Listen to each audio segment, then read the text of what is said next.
Saudi আরবের জন্য যারা জান দেয় তারা কি জানে যে সৌদি আরবের সঙ্গে ইসরায়েলের কি ঘনিষ্ঠতা? হ্যাঁ, তাদের যদি দুজনের জন্ম ইতিহাস যদি আমরা দেখি দুটো দেশের, তাহলে দেখা যাবে যে দুটো দেশেরই জন্ম কিন্তু পাশাপাশি। হ্যাঁ, এবং তাদের ভিতরে ডিপ্লোম্যাটিক টাই আছে, আদান প্রদান আছে, এই হুমকি দামকি দেখানোর জন্য মাঝে মাঝে দু একটা কথা বলে। কিন্তু তুমি যদি দ্বিতীয় বিশ্বযুদ্ধের ইতিহাসটি পড়ো তাহলে দেখবে যে দ্বিতীয় বিশ্বযুদ্ধের সময় প্রেসিডেন্ট রুজভেল্ট আমেরিকার, তারপরে রাশিয়ার স্টালিন, ইউকের চার্চিল, ওনারা কিন্তু সবাই সৌদি আরবের বাদশার সাথে মিটিং করেছিল, লিঙ্ক আপ ছিল। হ্যাঁ, এবং ওই আলোচনায় কিন্তু একটি সময় ওই এয়ারক্রাফট ক্যারিয়ারের উপরে সমুদ্রের মাঝখানে হয়েছিল আলোচনা। আচ্ছা, তাহলে ওই সময় কি তারা আলোচনা করেনি ইসরায়েলের জন্ম হবে? অবশ্যই অবশ্যই তারা আলোচনা করেছে, অবশ্যই করেছে। এবং এই ওয়াহাবি যে মুভমেন্ট, এই ওয়াহাবি মুভমেন্ট কিন্তু আসলে পশ্চিমাদের সৃষ্টি, পশ্চিমাদের চাপে আপনার রাশিয়াকে চাপে ফেলানোর জন্য এটা করা হয়েছিল। এবং ওই তুমি যদি একটা একটা একটা বই আছে, নাম হচ্ছে The Confession of a Spy, British spy. আচ্ছা, ওই বইটা যদি পড়ো তাহলে দেখবে যে কিভাবে ছদ্মবেশে আরাবিয়ান ড্রেস পরে এরা ওই ওয়াহাবি মুভমেন্টের মধ্যে জড়িত ছিল। আচ্ছা, এটা অবাক হলো কিন্তু সত্য। এছাড়া লরেন্স অফ আরাবিয়া এগুলি শুনলে বা পড়লে তোমার কিন্তু ধারণাটি ক্লিয়ার হয়ে যায়। হ্যাঁ, তারপর লরেন্স অফ আরাবিয়া নামে তো একটা মুভিও আছে। হ্যাঁ, একটা মুভিও আছে, দ্যাটস রাইট। অনেক লেখাজোখা হয়েছে। অতএব তাদের ভিতরে মৌলিক কোনো আসলে পার্থক্য নেই। বাদশাহ ফয়সাল ওই অয়েল এম্বার্গো দিয়ে একটি পদক্ষেপ নিয়েছিল সেই 70 দশকের দিকে। তারপরে তার কি অবস্থা হয়েছে তো আমরা জানি, তাই না? এবং এখনো মাঝে মাঝে যে সৌদিদের মানে বন্ধু, চরম বন্ধু, যারা কিন্তু আসলে পশ্চিমাদের বা মানব সভ্যতার বিরুদ্ধে তাদেরকে পুরস্কৃত করে, যেমন জাকির নায়েক। যে জাকির নায়েক ইংল্যান্ডে ব্যান্ড, এবং বিশ্বের অনেক দেশের সে ব্ল্যাক লিস্টেড, সেই জাকির নায়েককে কিন্তু সৌদি আরব কিং ফয়সাল অ্যাওয়ার্ড দিয়েছে। এতদিনে বিবিসি কিছুদিন আগে এটা নিয়ে ডকুমেন্টারি করতে বাধ্য হয়েছে। হিপোক্রেসি একটা সীমা থাকা উচিত। তুমি দেখো দ্বিতীয় বিশ্বযুদ্ধের পর কিন্তু দ্বিতীয় বিশ্বযুদ্ধের পরে কিন্তু তোমার এই ইসরায়েলি রাষ্ট্রের প্রতিষ্ঠা। তাহলে ইসরায়েল রাষ্ট্রের যখন প্রতিষ্ঠা হয় তখন সৌদি আরব কি মুভমেন্টটা করেছে? কিছুই না। এক্স্যাক্টলি। তো যা বলছিলাম, সৌদি আরব কিন্তু তোমার এই ইসরায়েলের বিরুদ্ধে কখনো আসলে সত্যিকার অর্থে কোনো সোচ্চার না, কখনো না। ইভেন ইসলামিক স্টেটও কিন্তু এই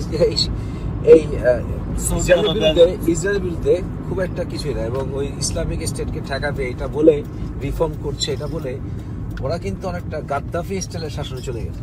আপনি দেখেন, ইসলামিক স্টেট এত বড় একটা শক্তিশালী একটা সন্ত্রাসী গোষ্ঠী, ওরা প্রায় ওর আশেপাশে সব দেশেই বোমা মারে, কিন্তু কখনোই ওরা সৌদি আরব অথবা ইসরায়েলে একটি বোমাও ফেলতে পারে না, একটা গুলি করতে পারে না, করবে না, কারণ হলো ওরাই তো ওদের মদতদাতা। এক্স্যাক্টলি। কারণ সৌদি আরবের প্রতিষ্ঠার পরে, সৌদ একটা পরিবারের নাম অনুসারে তো, এটা প্রতিষ্ঠার পরে যারা কিনা একেবারে কট্টরপন্থী ছিল, ওরা কিন্তু সৌদিদের এই আমেরিকার সাথে বন্ধুত্ব, বিশেষ করে আরামকো 30 দশকের শেষের দিকে যে আরামকো কোম্পানি করে, আরাবিয়ান আমেরিকান অয়েল কোম্পানি, সেটার চরম বিরোধী ছিল। এবং এটার জন্য কিন্তু সৌদ পরিবারের সাথে ওয়াহাবিদের চরমপন্থীদের যুদ্ধ পর্যন্ত হয়েছিল।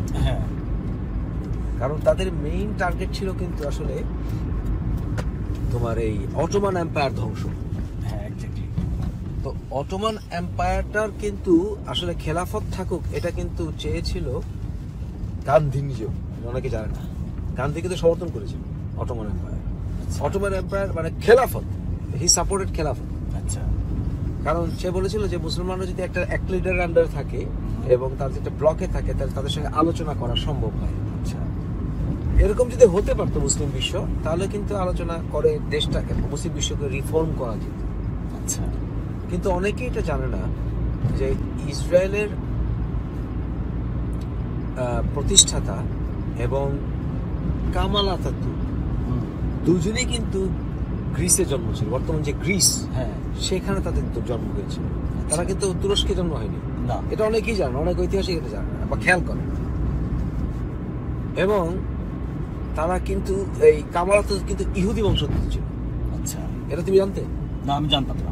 আমি জানতাম সে তুরস্কের একজন শাসক ছিল, আমি এতটুকু জানি। হ্যাঁ, ওর নাম এই যে কামাল, এটাও কিন্তু কামাল কিন্তু ওর নাম ছিল না। ও কিন্তু নিজেকে একটা কবির নাম অনুসারে ওর নাম দিয়েছিল। এটা অনেকেই জানে। আচ্ছা, তুমি কিছু আগে কার্ল মার্কসের কথা বলেছো। কার্ল মার্কস, হ্যাঁ, ঠিক আছে। এই বলশেভিক রেভলিউশন বা রাশিয়ার জারের পতন এবং সেখানে খ্রিস্টান যে শাসক ছিল এবং তার পেছনে রাজার পেছনে যে রাসপুটিন খ্রিস্টান প্রভাবকারী যে মঙ্ক ছিল, এই সমস্ত কিছুর বলশেভিকের পেছনে কিন্তু এই ইহুদিরাই ছিল। হ্যাঁ, এছাড়া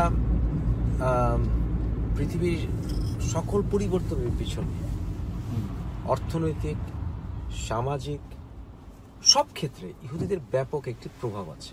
অবশ্যই।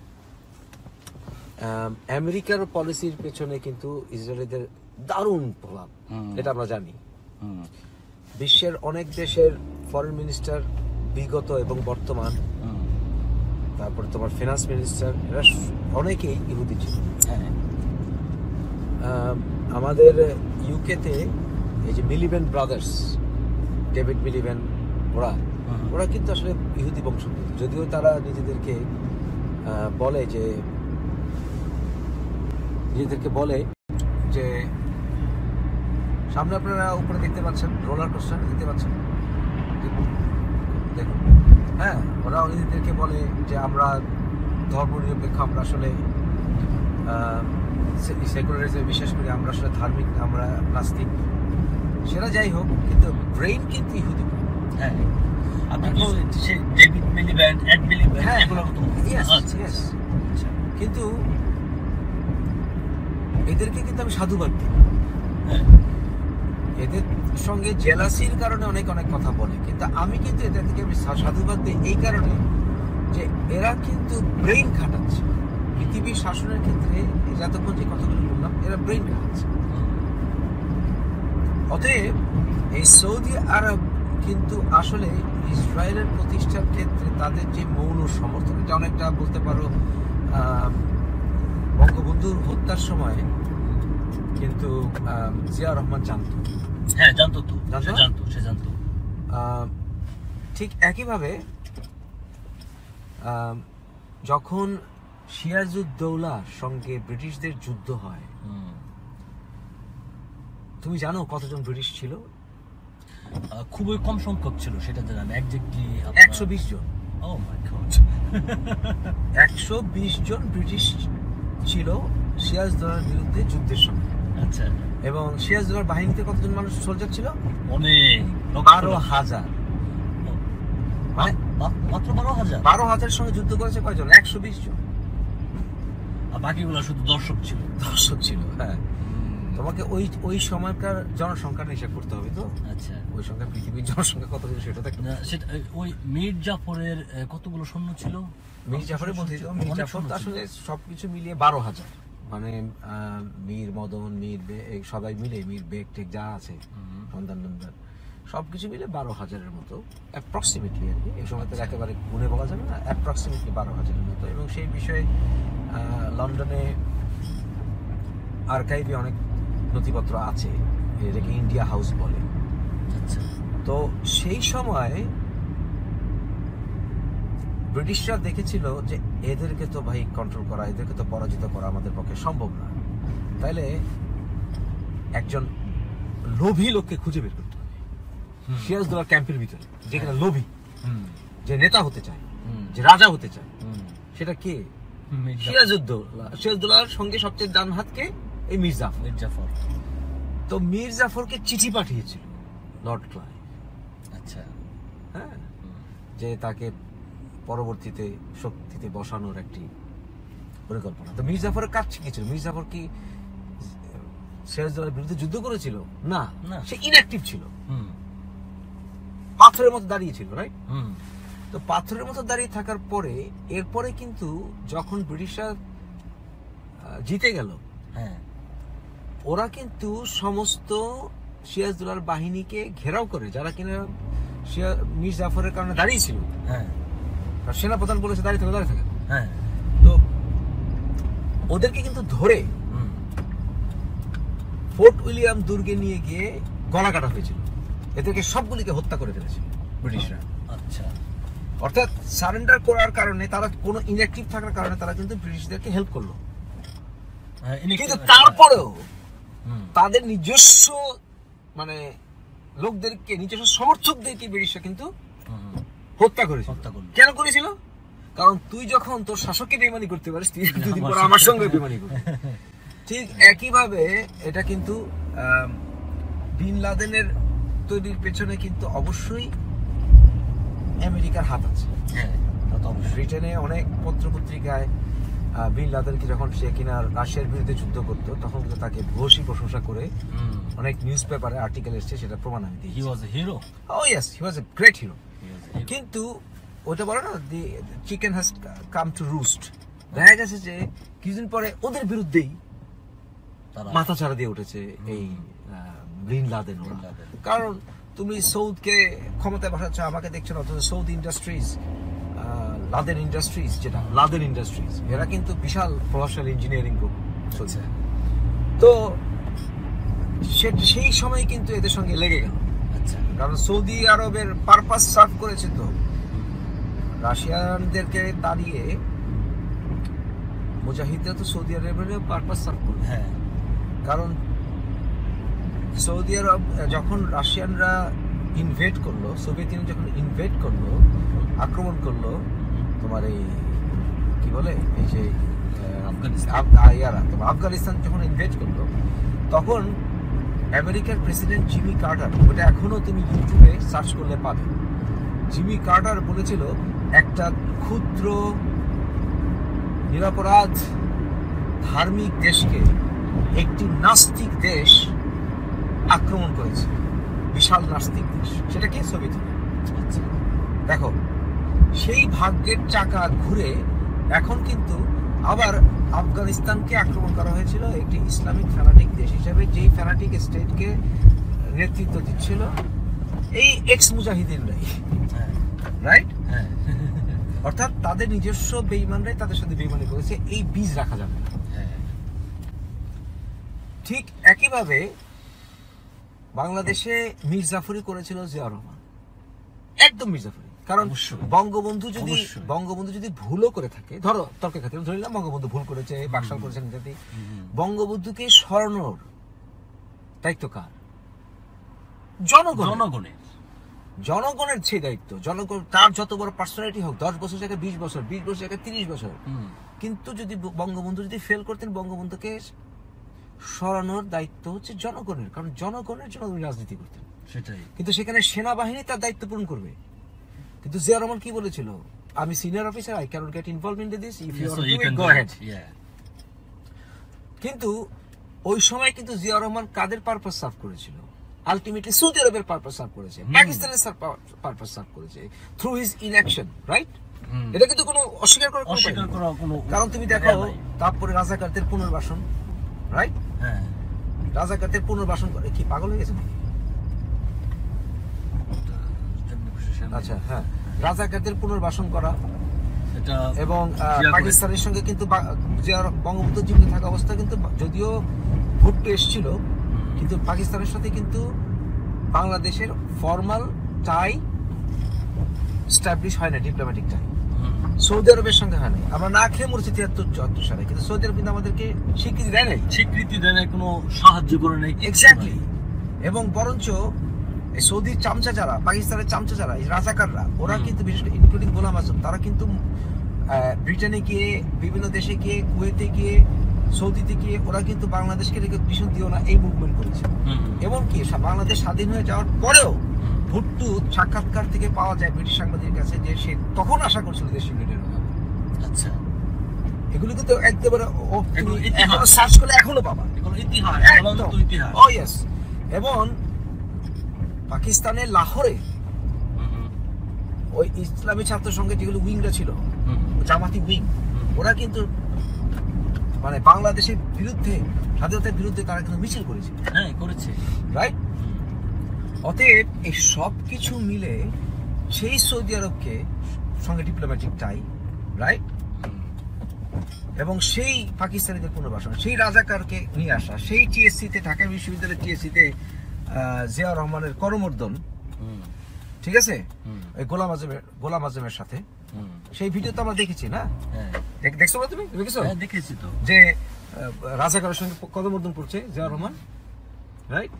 অনেকে এখানে একটা কথা বলা ভালো, যে অনেকে বলবে টিক্কা খানের সাথে তো বঙ্গবন্ধু হ্যান্ডশেক করেছে। হ্যাঁ, কথা হচ্ছে বঙ্গবন্ধুকে তখন 73 সালের সেই ট্রিপ্যাট্রিক চুক্তির পরে বঙ্গবন্ধু তখন দাওয়াত দেয়। বঙ্গবন্ধু যখন যান ওখানে ওআইসির মিটিং এ, তখন একটা জেনারেল ওখানে দাঁড়িয়ে আছে, যদি আরেকটা সরকার প্রধান বলে যে উনি হ্যান্ডশেক করেন, তাহলে তখন ওই মুহূর্তে তো একটা বিপাকে পড়ে যাওয়া ছাড়া আর কিছুই না, একটা বিপাকে পড়ে যাওয়া। তো বঙ্গবন্ধু একটু বিপাকে পড়ে গিয়েছে, কিন্তু জিয়াউর রহমান তো দাওয়াত করে নিয়ে এসে টিএসসিতে বসেছিল এদেরকে। সুতরাং আলটিমেটলি এই জিয়াউর রহমানের হত্যাকাণ্ডের পিছনে কিন্তু ইভেন ডক্টর কামাল হোসেন এই বিষয়ে কিন্তু উনি সন্দেহ প্রকাশ করেছেন। এই বিষয়ে সিআইএ যদি ইনভেস্টিগেশন করেছে, নিজস্ব ইনভেস্টিগেশন, তারা কিন্তু আসলে খুব ক্লিয়ার কোনো কথা বলতে পারেনি। অর্থাৎ এর পেছনে সিআইএ এবং অনেকে বলে ভারতের র বোধহয় জড়িত ছিল। কথাটা আমি বিশ্বাস করি না, র জড়িত ছিল আমি বিশ্বাস করি না ব্যক্তিগতভাবে। তবে সিআইএ এর ব্যাপারে কিন্তু প্রশ্ন তোলা হয়। আচ্ছা, যেই জিয়াউর রহমান পশ্চিমের পারপাস সার্ভ করেছিল, বঙ্গবন্ধুর কথা ছিল যে আমাদেরকে তোমরা সাহায্য দাও, কিন্তু কোনো শর্ত আরোপ করতে পারবে না। এটা কিন্তু সে আমেরিকাকে বলেছিল, এবং বলেছিল কোনো পরাশক্তি চাইলে টিকে থাকতে পারে না, সব কোনোটাই চিরস্থায়ী হয় না। সে এও তো প্রকাশ্যে বলছে যে আমি বাংলাদেশকে ভারতের একটি পকেট রাষ্ট্র বানাতেও পারবো না। না, এবং শুধু স্বাধীনতার পর 3 নেতা যারা ছিল আমাদের, বেশ করে সৈয়দ তাজ, হ্যাঁ, ওই তাজ, ওরা কিন্তু ওদের কিন্তু সাক্ষাৎকার নিয়েছিল ব্রিটিশ সাংবাদিক, এবং ওনারা বলেছিলেন, ওদেরকে প্রশ্ন করা হচ্ছে ভারতের সাথে আপনাদের কি কেমন সম্পর্ক হবে, ওনারা বলেছিল with mutual respect to one another's independence, এই কথাটা কিন্তু মেনশন করেছিল। হ্যাঁ, তাহলে বরঞ্চ যারা আমাদের দেশকে ভারতে চলে যাব এই ভয় দেখিয়েছিল, এটা ভিত্তিহীন ছিল, সম্পূর্ণ ভিত্তিহীন ছিল। ভারত চাইলে আমাদেরকে খুব সহজে নিয়ে যেতে পারতো বিভিন্ন যুক্তিতে, এবং শুধু তাই না, আমরা একটা এখন হচ্ছে রিজিওনাল ডেভেলপমেন্টের টাইম। আমরা মিউচুয়াল আন্ডারস্ট্যান্ডিং এর মাধ্যমে যদি না এগোই, তাহলে দেশ, ভারত উন্নত হতে পারবে না। সেটাই, ভারতকে উন্নত হলে তার নেইবারের সঙ্গে সম্পর্ক ঠিক করতে হবে, কারণ রিজিয়ন না নিয়ে তুমি ডেভেলপ করতে পারবে না। এই সমস্ত কথার মূলে আসলে উদ্দেশ্যটি হচ্ছে যে আমাদের পৃথিবীতে কখনোই মীর জাফররা সাকসেসফুল হয়নি, এবং সৌদি আরব হচ্ছে একটা মীর জাফর দেশ অবশ্যই। এবং তারা যদি মুসলিমদের নেতা হতো, তাহলে কিন্তু ইসরায়েলের বিরুদ্ধে আন্দোলন তারা করতো, অবশ্যই। সেটা তারা কখনো করেনি, তাদের জন্মের পর থেকে কখনো। আমি যদিও করছে, তারা বেঁচে নেই। হ্যাঁ, আমি যদিও ব্যক্তিগতভাবে আমি 2 স্টেট সলিউশন সমর্থন করি, আমিও করি। হ্যাঁ, আমি মনে করি I believe in 2 state solution. প্যালেস্টাইনিয়ানদের উপরে যে অত্যাচার নিপীড়ন চলছে, সেটা কোনোভাবে সমর্থন করা যায় না, কোনোভাবে সমর্থন করা যায় না। এবং আমি ব্যক্তিগতভাবে ইসরায়েলে যারা ইহুদি, তাদেরও একটি রাষ্ট্র প্রয়োজন আছে। কারণ দেখো, সত্যি কথা বলতে গেলে এই যে মক্কা মদিনা তো ইহুদিদের ছিল, ইহুদি খ্রিস্টানদের ছিল, এদেরকে গণহারে হত্যা করা হয়েছিল। তাহলে যদি হিসাবে করতে হয়, তাহলে মদিনা তো অর্ধেক দিয়ে দিতে ওদের। তো অ্যাটলিস্ট তাদের থাকার একটি অধিকার তো আছে। এই কথা কিন্তু মুসলমানরা কখনো বলবে না, কখনো বলবে না। মুসলমানদের দাবি এটা হচ্ছে ঠিক নয়। তুমি ইহুদি, তোমার কোনো ঘর থাকবে না, তোমার বাড়ি থাকবে না, তুমি মরে যাও, তুমি এটা দুনিয়া থেকে বিদায় হয়ে এবং যাও। সেটা বলবে ও আমার কোরআন আছে, ও আমার বাইবেলে আছে, এইসব। হুম। আরে ভাই, তুমি ব্লাইন্ড বিশ্বাস দিয়ে ইতিহাসের সত্যতাকে অস্বীকার করো কেন? রাইট? হুম। তো যাই হোক, এই যে অবস্থা, তাইলে দেখা যাচ্ছে যে সৌদি আরব কখনো, যে সৌদি আরব শুধুমাত্র তাদের সৌদ ফ্যামিলি টিকে রাখার জন্য তাদেরকে, তারা সবকিছু করতে পারে। সবই করবে। কিং ফাহাদ বিন আব্দুল আজিজ, কিং ফাহাদ, হুম। ফাহাদের মতো বদমাশ, হুম।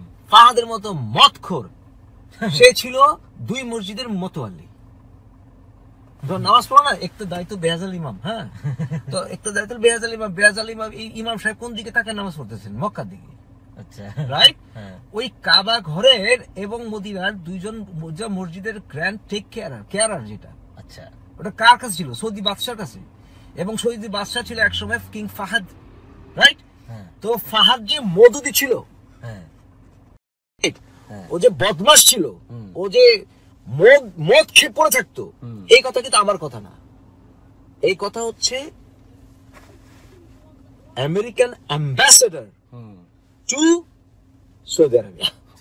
এটাও তুমি অনলাইনে পাবা, হ্যাঁ। ইউটিউবে সার্চ করো, হুম। American ambassador speaks about King Fahd. Search করো, দেখো অ্যাম্বাসেডর। হুম। It's not a joke. জানি তো। তো সেই মত করো, আমি কিন্তু একটু বেজালে করে ফাটাই বলতেছি। তাইলে দেখা যাচ্ছে যে এই যে বদমাশরা, হুম। এই যে সৌদি বাদশাহী বদমাশ, হুম। এই বদমাশরা সাধারণ মানুষদেরকে বোকা বানায়। কি বোকা বানায় জানো? এরা সারা রাত মদ খায়, সকালবেলা উঠে বলে তোরা মদ খাইস না, মদ খাওয়া হারাম। এক্স্যাক্টলি। আমি সৌদি আরবে যে দিকে এক একটা কি জৌলুস, মানে পাহাড় পর্বতের উপর ওদের প্রাসাদ বানিয়ে রাখছে। হ্যাঁ। এবং দেশটার ইনফ্রাস্ট্রাকচার কিন্তু কিছু নাই, না। তেল আছে, তেলও শেষ হয়ে যাচ্ছে। তেলের টাকা হজের টাকা। হ্যাঁ, এরা বলছে তেল বলে জীবন শেষ হবে না। আবার বলে কি সৌদি আরবে ভূমিকম্প হয় না ইত্যাদি, কিন্তু সৌদি আরবে তো বালু। এইটা কি আযাব। তো যাই হোক, ওদের হজের টাকা, আমাদের হজের টাকা খেয়ে খেয়ে বোকা বানায়। কোনো ম্যানেজমেন্ট নাই, না। কিচ্ছু নাই। একটা সবচেয়ে হাস্যকর বিষয় হলো, আপনারা দেখবেন যে এই যে হজের যে সিকিউরিটির ব্যবস্থাটা, এটা সম্পূর্ণ একটা ইসরায়েলি সিকিউরিটি ব্যবস্থার উপর নির্ভর করে তারা। হ্যাঁ, এবং কেন, যখন 70 দশকে কাবা ঘর কিন্তু কয়েকজন সন্ত্রাসী দখল করে ফেলছিল, এটা তুমি জানো? আমি শুনছি, আমি মানে এটা হ্যাঁ, বিস্তারিত দখল করে ফেলছিল। ওই সময় কিন্তু মুসলমানরা পারে নাই কাবাকে ফ্রি করতে সন্ত্রাসীর থেকে। ওই সময় কিন্তু তারা ওয়েস্টার্ন হেল্প নিয়েছিল টু ফ্রি কাবা। আচ্ছা। এটা কিন্তু অনেকে হয়তো বা দর্শকের অনেকে জানে না। ওই সময় কিন্তু হালাল, অন্য সময় কিন্তু অমুসলিমরা মক্কাতে ঢুকলে গলা কাটবে, মদিনাতে ঢুকলে গলা কাটবে, কিন্তু ওই সময় হারাম। বাবারে বিপদ পড়ছি, বিপদে পড়লে চাচা আপন পরান পাশা। বুঝতে পারছো? হ্যাঁ। তো যাই হোক, এই হয়েছে বাদশাহীরা। এখন কি বলে যে, আমাকে বলে কয়েকজন সৌদিতে যারা প্রবাসী, ওনারা বলে মুফাসসিল ভাই যাই বলেন ভাই, দেশের ব্যাপক পরিবর্তন হচ্ছে, দেশ লিবারাল হয়ে যাচ্ছে। আমি কি লিবারাল হচ্ছে? বলে এইখানে তো এখন মেয়েরা সঙ্গীত অনুষ্ঠান করে। আমাকে হ্যাঁ, সঙ্গীত অনুষ্ঠান করে। কি করে? বৈরুত থেকে, লেবানন থেকে লেবানিজ মেয়ে এসে নাচায়। কেন? সৌদি আরবের মেয়ের কি অভাব পড়ছে? ওইখানে কি, এখানে অনেক দেখেন সালমান কি হ্যান্ডসাম। আমাকে বাইরে ভাই, এটা তো বাংলাদেশের স্টাইল। দেখছেন জয় কি হ্যান্ডসাম, দেখছেন তারেক কি হ্যান্ডসাম, যোগ্যতা। তো যাই হোক, তো এখন এই তোমার এই এরা গিয়ে সালমান দেখেন ইংল্যান্ডে গিয়ে অ্যাংলিকান চার্চের প্রধানের সাথে দেখা করেছে, ইজিপ্টিকে কপটিক খ্রিস্টানদের সাথে দেখা করেছে। আমাকে দেখা করলে হবে না, দাওয়াত দিলে হবে না। বলো সৌদি আরবে তোমার এই ফ্রি থিঙ্কিং চালু করেছে কিনা? রাইফকে যে কিনা ইসলাম ত্যাগ করেছে, তাকে কি মুক্তি দিয়েছে কিনা? না, দেয়নি। অন্যান্য ধর্মের ধর্মপ্রচারকে অধিকার দিয়েছে কিনা? দেয়নি। ওখানে চার্চ সহ অন্যান্য ইবাদতখানার মুক্তভাবে প্রতিষ্ঠা করার পারমিশন দিয়েছে কিনা? দেয় নাই। কি দিয়েছে? মেয়েদের গাড়ি চালানোর অধিকার। ওকে, কোথা থেকে কোথায়, কাজের থেকে বাসায়, বাসার থেকে ইউনিভার্সিটি। এটা কোনো কথা হলো? এটা কোনো কথা হলো? হ্যাঁ, তাহলে ছেলেরা যে ইচ্ছা মতো মেয়েদেরকে ধর্ষণ করছে, আমাদের বাংলাদেশি মেয়েদের সহ।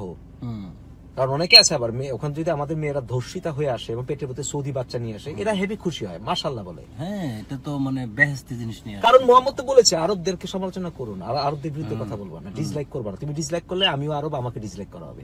এখন আরবরা যাই করে হালাল। দেখো, এত মোশাররফ করিম কি কিছুই বলে না, ফাটাই ফেলছে। কিন্তু এই মোল্লারা তারা কি কখনো সৌদি আরবে যে বাংলাদেশের মেয়েরা রেপ হচ্ছে কখনো একটা কথা বলছে? সাউন্ড বের হয় না এদের মুখ দিয়ে এই ব্যাপারে। হ্যাঁ, বের হবে একটা না। কথা বেরোইছে বের হবে না। যে আমাদের সৌদিতে আমাদের মেয়েরা গিয়া নির্যাতিত হচ্ছে? হ্যাঁ, ও একটা কথা বলছে? না। ওখানে আমাদের ছেলেদেরকে মেরে একটা ভিডিও দেখছো, একটা ভিডিওতে যেখানে কিনা আমাদের এক বাঙালি ক্যাব ড্রাইভার, ওকে সৌদিরা পাতে চুপা দেওয়া হয়েছে। এই বিষয়ে কিন্তু কোনো কথা হবে না, কিছু বলবে না, বলবে না। কিছুই বলবে মিসকিন গুলো গালি দিলে কিচ্ছু গায়ে লাগে না। না, সমস্যা নাই, বাপ লাগে তো, বাপে মিসকিন বলে গালি দিতে। হ্যাঁ, বাপে মিসকিন করে দিতেই পারে। এখন এগুলোর মূল কারণই হচ্ছে যে এই যে একটা অন্ধবিশ্বাস, এটাকে পুঁজি করে আসলে মুসলমান বিশ্বের ক্ষতি করে চলেছে সৌদি আরব। তারা অবশ্যই। তারা বেইমানি করছে এবং তারা পরিবারের অন্যান্য সদস্যদেরকে অন্তরীণ করে তারা কিন্তু ওই যে আগে ছিল পারিবারিক শাসন, কে বাদশা হবে বলা যাচ্ছে না, যে সিনিয়র পরিবারে 12 জন না কয়জন তাদের সদস্য সিনিয়র, ওই 12 জনের ভিতরে যারা সিনিয়র তারা হবে। হ্যাঁ, কিন্তু এখন কি করে জানো, গাদ্দাফি স্টাইল এখন হয়ে গেছে, আরো স্বৈরাচার হবে। হ্যাঁ, আরো সরে চাইতো। গাদ্দাফি যেমন ইসলামিক এক ধরনের ইসলাম চালু করছিল, যেখানে কিনা তার বডিগার্ড ছিল সব ভার্জিন মেয়ে। হ্যাঁ, সে নিজে টেস্ট করে দেখছে এগুলো। এটা ভার্জিন, এটা ডেফিনেটলি, এটা মানে গাদ্দাফি নিজে টেস্ট করেছে, yes virgin, I test by myself. Yes. এখন সৌদি বাদশা এই সালমানও, হ্যাঁ, ওদের কাছে এই যে I am sorry to say মূর্খ শ্রেণীদের কাছে হেভি হিরো, ঠিক আছে না? কি মানে করতেছে? যেমন মোহাম্মদের পেশাবেও সুস্বাদু, হ্যাঁ। এখন এই পাত দিলে পাদে গন্ধ নাই, হ্যাঁ, পারফিউম। পারফিউম হ্যাঁ। বোতলজাত করে ইন্ডিয়া বাংলাদেশে পাচার করে। এরা কিন্তু সবচাইতে বেশি ক্ষতি করেছে মুসলমান বিশ্বের। এরা মূলত আপনি দেখেন বেইমানির মাধ্যমে এই রাষ্ট্রগুলোর জন্ম। সৌদি আরবের যে জন্মটা হয়েছে, আপনি দেখবেন আপনার এরা যুদ্ধ করেছে কার বিরুদ্ধে? মুসলমানের বিরুদ্ধে। দেখো, মুসলমানের বিরুদ্ধে যুদ্ধ করে একটা রাষ্ট্র প্রতিষ্ঠা করতে সম্পূর্ণ এর ব্যাকআপ দিছে হলো ব্রিটেন। 100% এটা অস্বীকার করার কোনো উপায় নেই। অস্বীকার করার কোনো ব্যবস্থা অস্বীকার নাই করার তো। কোনো উপায় নেই। এটা এবং তারা মনে ইতিহাস। করে, যারা কিনা কট্টর মুসলিম, তারা মনে করে আমরা যে ধর্ম ছেড়ে দিয়েছি, ধর্ম ছেড়ে দেওয়া, ইসলাম ছেড়ে দেওয়া মানেই হলো মুসলমানদের যে অত্যাচার হচ্ছে জায়গায় জায়গায়, এইটা আমরা ভুলে যাব। It's not true, it is not true. আমরা প্যালেস্টাইনিদের অত্যাচার হচ্ছে আমরা বলবো না, অত্যাচার হচ্ছে 100 বার বলবো। ওয়েস্টে গভর্নমেন্টের বিভিন্ন সেক্টরে বিল্ডেনবার্গ একটা গ্রুপ আছে, সেখানেও অনেক কিছু তৈরি হয়। ওয়েস্টের মনে করো ওয়ার্ল্ডের পলিসি তৈরি হচ্ছে, এই ব্যাপারে কি আমরা জানি না? অবশ্যই জানি। কিন্তু তুমি এত গাধা কেন? তুমি ওদেরকে তোমাকে নিয়ে খেলতে দাও কেন? আবার তুমি এরকম গাধা কেন যে তুমি মাথার মগজ খাটাও না? হ্যাঁ, আর তুমি চাও হাতের তলোয়ার নিয়ে খালেদ বিন ওয়ালিদে তুমি F-16 এর সঙ্গে ফাইট করবে। তুমি পাগলের 14 নম্বর বাচ্চা। তুমি লেখাপড়া করবা না, তুমি জ্ঞানে গরিবায় তুমি উৎকর্ষিত সাধন হবে না, তুমি নোবেল প্রাইজ পাওয়ার জন্য চেষ্টা করবে না, ফিজিক্সে, কেমিস্ট্রিতে, হ্যাঁ, ইকোনমিক্সে, আর তুমি বলবা এগুলো সব কনস্পিরেসি, আমরা জীবনে পাবো না। আচ্ছা, কোন মুসলমানটা গত 100 বছর নোবেল প্রাইজ পাওয়ার মতো যোগ্যতা ছিল কিন্তু হয়নি? কাজী নজরুল ইসলাম, রবীন্দ্রনাথের আঙ্গুলের সমান না। যারা সত্যিকে সাহিত্য জানে, আঙ্গুলের সমান না। কাজী নজরুল একটা বিষয়ে চ্যাম্পিয়ন, সেটা কি? বিদ্রোহী কবি। তার তার বিদ্রোহী কবিতা ধারে পাশে কেউ নাই। কিন্তু এক বিদ্রোহী দিয়ে তো হবে না। ওভারঅল বিদ্রোহটা হচ্ছে সাহিত্যের একটা অংশ বলতে পারেন আপনি, মানে একটা অংশ। সাহিত্য জিনিসটা তো অনেক বড় জিনিস। আমরা বিদ্রোহী কবিতা যদি বলবা, পাবলো নেরুদা যে নোবেল প্রাইজ পেয়েছে, ঠিক আছে, এই পাবলো নেরুদা বিদ্রোহী কবি ছিল। পাবলো নেরুদার কবিতা তুমি পড়ে দেখো, নজরুল ইসলামের, কাজী নজরুলের একটা কবিতা যেমন বিদ্রোহী কবিতা বিশ্বের প্রলয়ন করি। কিন্তু মুসলমানরা তারা যখন আবার চায়, হ্যাঁ, যে আচ্ছা আজকে ধরো কাজী নজরুল ইসলামকে, এখন অনেক মুসলিমরা বলবে যে এত বড় সাহস, অবশ্যই কাজী নজরুল নোবেল প্রাইজ পাওয়ার যোগ্য। তাদেরকে বলছি আমি, যারা এই কথাটা বলছে, দেখো তাদেরকে বলছি, যারা মনে করছে কাজী নজরুল ইসলাম মুসলমান, তাকে জাতীয় কবি যখন তার কবিতা আমাদের কি বলতে হবে, জাতীয় সঙ্গীত, ওই আপনার ওই মসজিদের পাশে কবর দিও বা এই ধরনের একটা, বা আমি যদি আরব হতাম, কিন্তু তার চেয়ে বেশি হিন্দুদের আগমনী গান লিখেছে। এটা কেউ বলতে চায় না, জানেও না তো, বলবে কি হবে? তারা তো ওই বিষয়ে জানেই না। আচ্ছা বলো, আমি যদি আজকে বলি কাবা ঘর ছেই দা আমি উঠবো, এটা বলে আমার কিন্তু কল্লা কাটবে, কাটবে কিনা? অবশ্যই কাটবে তো। তাহলে যদি বলি কালকে থেকে যে আমি মানি না, কোন আইন আমি মানি না, শালা শরীয়ও মানি না, আমার খবর আছে কিনা? অবশ্যই খবর আছে। কারণ বাংলাদেশে গিয়ে যদি আমি ধরো বাইতুল মোকাররমে দাঁড়াই এটা বললাম, তাহলে কি হবে আমার অবস্থা? সে তো বলছে আমি ভগবান বুকে এঁকে দিই পদচিহ্ন। কথাটা বুঝেন, একজন কারো বুকে যখন আপনি পদচিহ্ন এঁকে দিতে চান, হয়তো তার বুকে আপনাকে পাড়া দিতে হবে, না হয় লাথি দিতে হবে, তাহলে না আপনার পায়ের চিহ্নটা তার বুকে লাগবে। এক্স্যাক্টলি। তো তারপর তার যারা তাকে বলে সে মুসলিম কবি, অথবা যারা হিন্দু ধর্ম অবলম্বন করে, তখন যারা বলে না তো হিন্দু কবি, এরা বুকার স্বর্গে বসবাস। শোনো, কাজী নজরুল ইসলাম বলছে আল্লাহ তার আরশে থাকে, তার আবার আরশ ক্যারি করে না, আরশে থাকে তো, আর বসে তো আরশে। বসে থাকে। তাহলে বলতেছে খোদার আসন আরশ ছেড়ে উঠছে। ছেড়ে মানে কি? আল্লাহ কিন্তু শুনে দিয়ে দিছে। ছেড়ায় মানে হলো ছেদ করে দিছে। আল্লাহর পাশে দিয়ে উঠছে, এবং সে ছেদ করে দিছে না। এটা আমার কথা না, এটা কাজী নজরুল ইসলামের কথা। এটা অর্থ এটাই তো। এটাই তো অর্থ। এটা যদি আবার ব্যাখ্যা করতে বলে কেউ, যেটা আবার ব্যাখ্যা করতে, খোদার আসন আরশ ছেড়ে উঠছে মানে শেষ, মানে কি আমি কোন আইনই মানি না, ছেড়ে মারি, আমি বিপ্লবী। যে বিপ্লবী কোন আইন তাকে, সেই কালো আইনকে, বাজে আইনকে চ্যালেঞ্জ করা থেকে বিরত রাখতে পারবে না, যে বিপ্লবী। এটাই তো নজরুল ইসলামের মূল কথা। এটা গ্রেট গ্রেট কথা।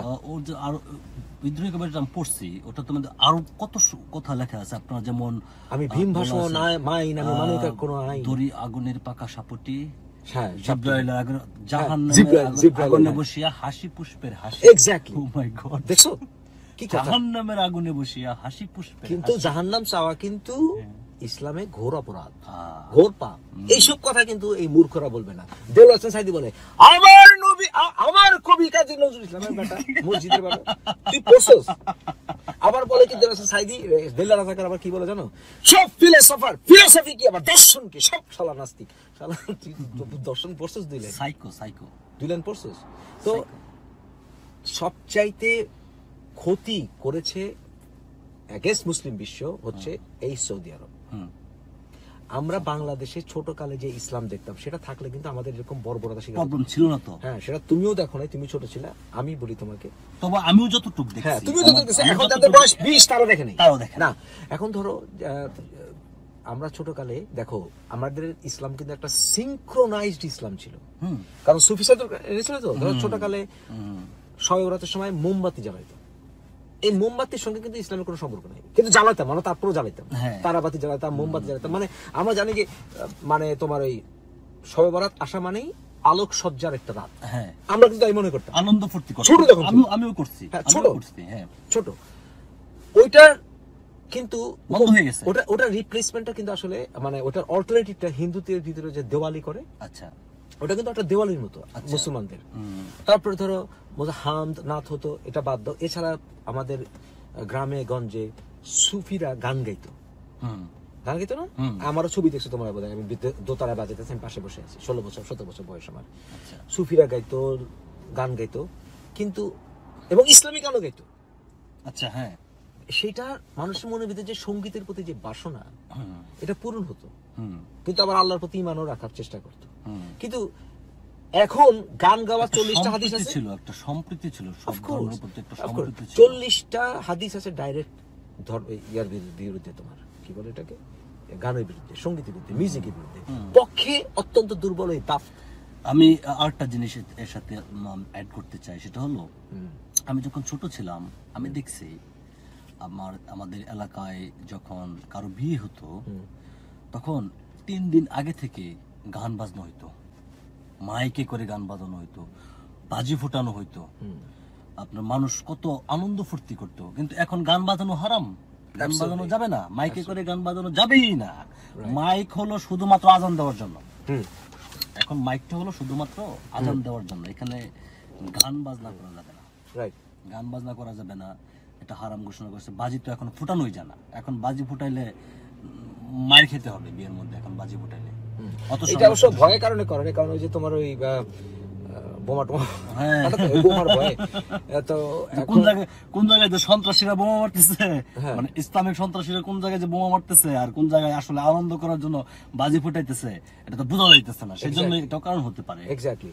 অতএব তুমি হিসেব, মদিনা ইউনিভার্সিটি প্রতিষ্ঠা, এই যে তোমার কি নাম, মৌলানা মওদুদীর সহায়তায় মদিনা বিশ্ববিদ্যালয় চালু হয়েছিল কয়েকজন পাকিস্তানি ছাত্রদের নিয়ে, 170 না 180 জন ছাত্র নিয়ে মদিনা বিশ্ববিদ্যালয় প্রতিষ্ঠা করা হয়েছিল। এই মদিনা বিশ্ববিদ্যালয়ের তোমার দাওয়া ডিপার্টমেন্টে ওয়াহাবি টিচিংস দেওয়া হয়, যেগুলো সারা বিশ্বে রাবেত আল ইসলাম, তারপরে তোমার এই যে ইসলামিক ব্যাংক, যেখানে কিনা সৌদি আরব তার 50% না 40% তাদের স্টেক, বাকিরা সব মুসলিম বিশ্ব মিলে।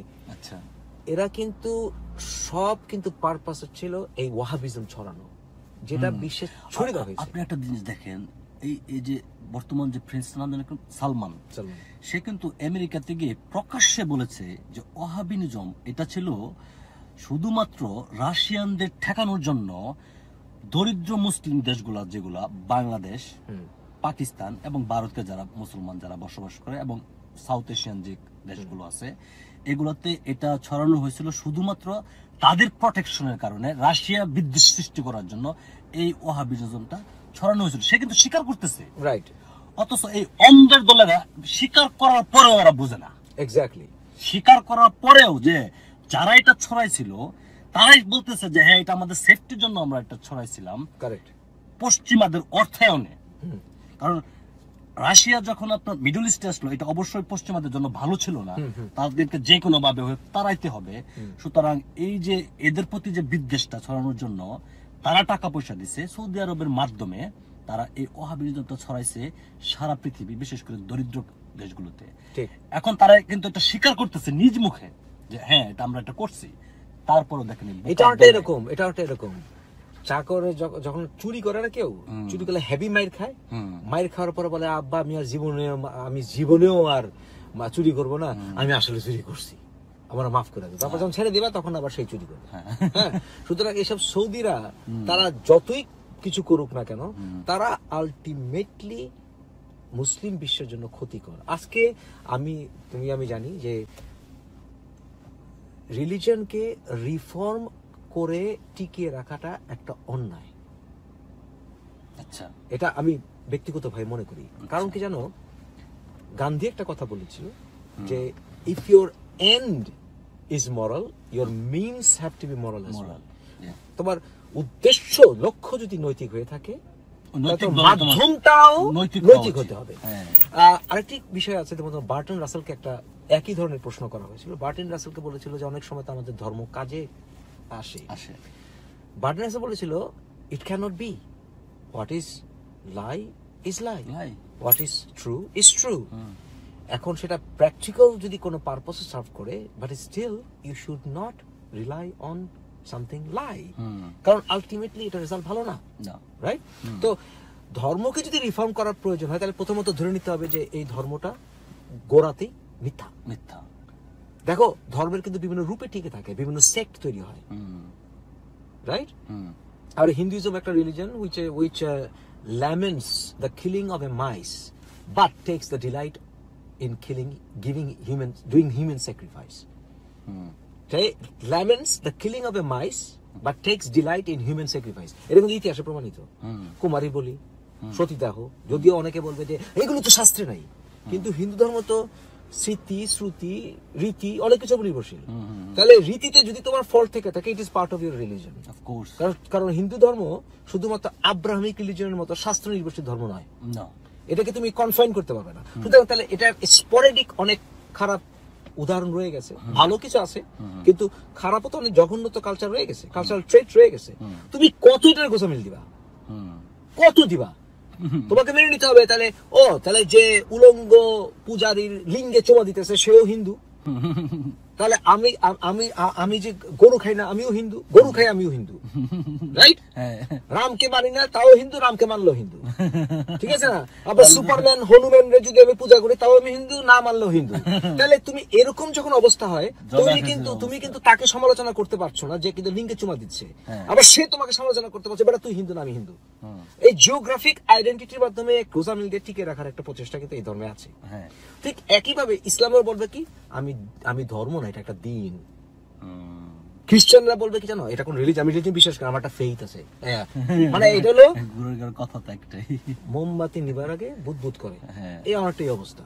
তো আমি রিলিজিয়নকে রিফর্মের পক্ষে না, কারণ কি let it die out, let it die. Why do you lie? Why do you have to lie? Because you simply don't know that other religion that much. তখনই তারাই এই কম্প্রোমাইজের কথা বলে যারা আসলে অন্য ধর্মকে ভালো করে জানে না বা নিজের ধর্ম ভালো করে জানে না। তারাই কিন্তু এই রিফর্মের কথা বলে। এখন কোরআন শরীফ তুমি রিফর্ম করবা, তুমি জানো যে সবচেয়ে অথেন্টিক সোর্স গুলা কোরআন শরীফের সত্যিকার ডিসগাস্টিং রূপগুলি প্রকাশ করতেছে। তাহলে তোমাকে ব্রেন ডেড হইতে হবে, নাহলে তোমার মিথ্যা করতে হবে, তবে সত্য লুকায় ফেলতে হবে, নাহলে তুমি এছাড়া ভালো রূপ দিতে পারবে না। তো কোরআনে ধরো এই যে আগে সূরা পিছনে সূরা সারে সামনে, এটা তো একদম আমি একদম প্রতারণা তো অবশ্যই, কিন্তু আমি একসময় মনে করতাম কি জানো, কি যে এটা তো আসলে ইসলামের খারাপ দিকটা লুকিয়ে রাখার জন্য। কথাটা সত্য তো।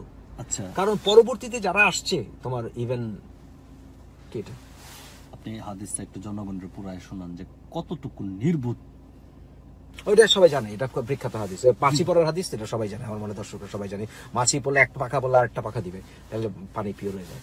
তো এখন এই কি বলতেছিলাম তোমাকে কথাটা, ওই যে কোরআন শরীফের দেখো, এই যে যুগে যুগে যারা আসছে ইসলামের, তারা কিন্তু চেয়েছিল যে ইসলামটাকে আরেকটু মানবিক করার জন্য।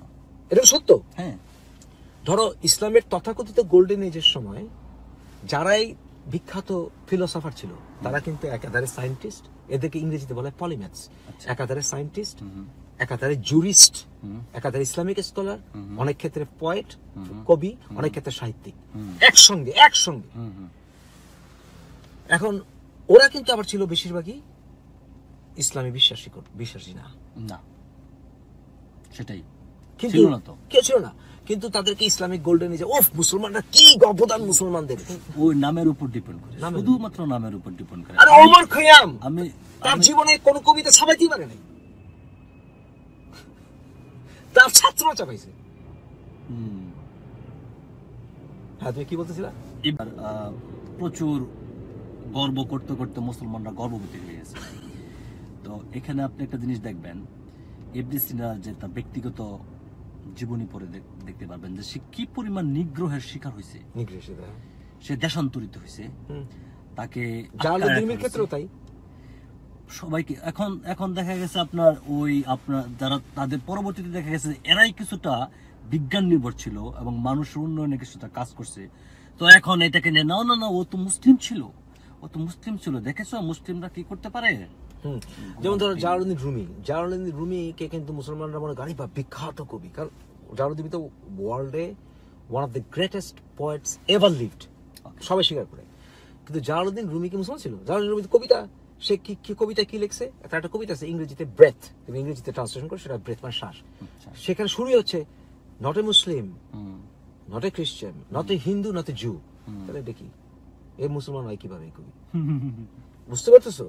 তাহলে আবার কিন্তু সে ছিল আমার হিসেবে অনেকটা অ্যাগনস্টিক ডেইস্টেড টাইপের।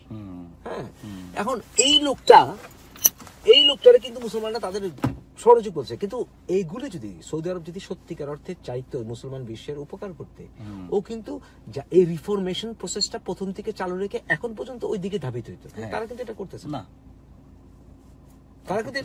না, সত্যিকার ডেভেলপমেন্ট হচ্ছে কিনা, রিফর্ম হচ্ছে কিনা এটা বোঝার মতো কিন্তু ওই মূর্খদের নাই, মূর্খদের এই সেন্সটাই নাই।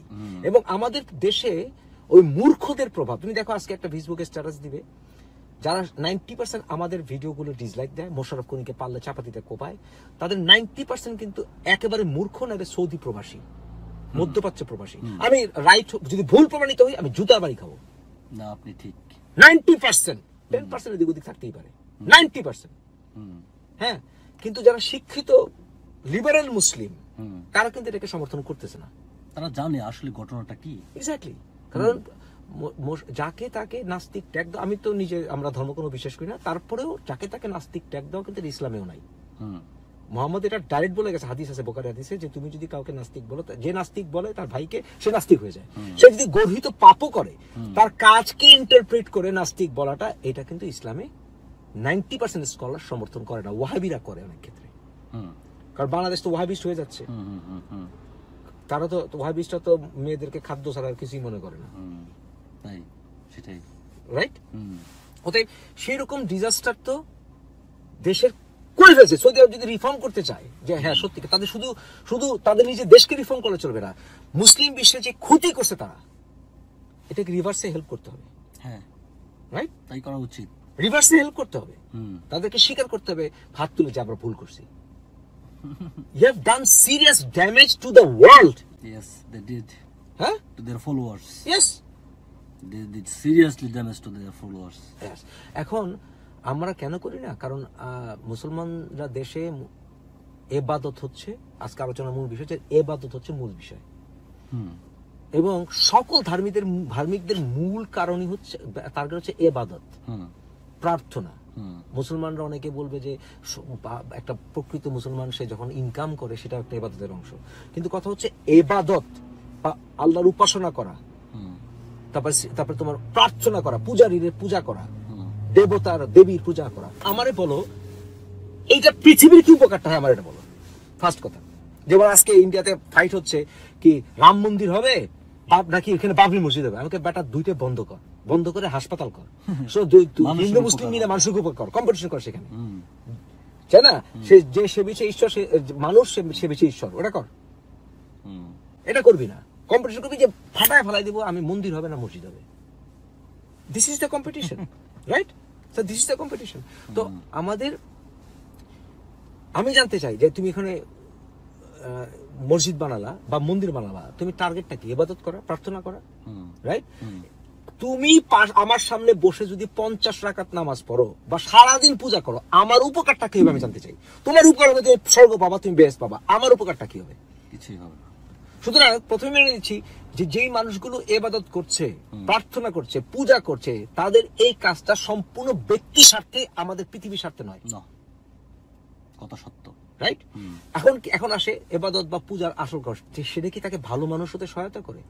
আমি একটা কোরআন শরীফ না, তুমি হ্যাঁ কোরআন শরীফের কথাই বলো, যেহেতু আমরা প্রাক্তন মুসলিম, এটাই বলো যে কোরআন শরীফ খুলে তুমি পড়ো, তুমি আমাকে বলো এই কোরআন শরীফে আল্লাহকে সন্তুষ্টি করা, আল্লাহ তুমি মহান, আল্লাহ তুমি এইটা, আল্লাহ তুমি ওইটা, আল্লাহ আমি কলা গাছ গাব গাছ, হ্যাঁ আমি এটা প্রাপ্যযোগ্য না, তারপর তুমি দিচ্ছ যা কিছু ভালো সবকিছু তোমার কারণে, যা কিছু খারাপ সব আমার কারণে, রাত দিন তুমি তারপর হুমকি ধামকি থ্রেট, আমারে হ্যান ত্যান হাবি যাবি।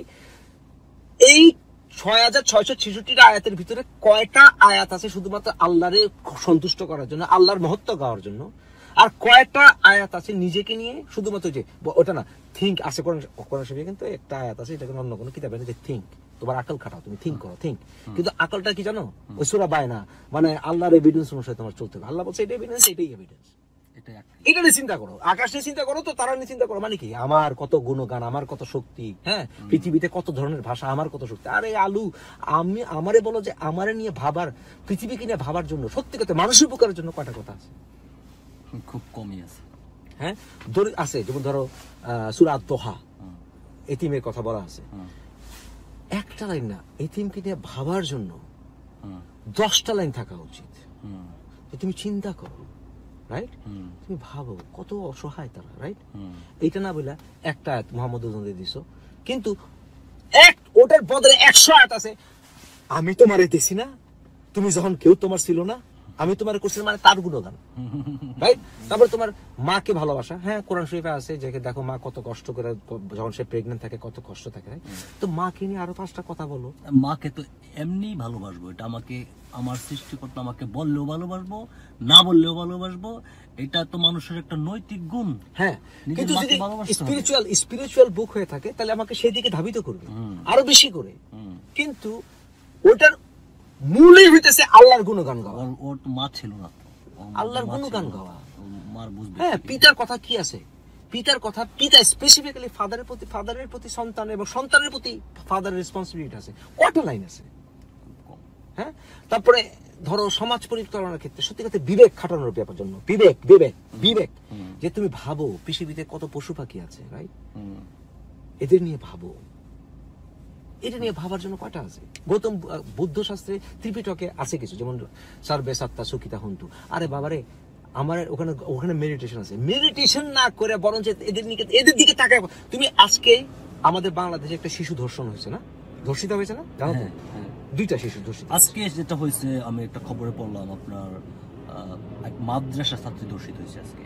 হ্যাঁ, এটা তো রেগুলার হচ্ছে, কিন্তু উচিত এই শিশুটার একটা ছবির দিকে তাকিয়ে, মুখ যদি নাও পায়, তার বডিটার ছবি দিয়েছে তো, তাকায় থাকো, জাস্ট লুক অ্যাট ইট, যে এই শিশুটার ভবিষ্যৎ ধ্বংস হয়ে গেছে, এই শিশুটা কতটুকু অত্যাচারিত হয়েছে, সে পৃথিবীতে আসছে, একটা ফুলের মতো মানুষ, হুম। তার জীবনটাকে ধ্বংস করে দিতাম।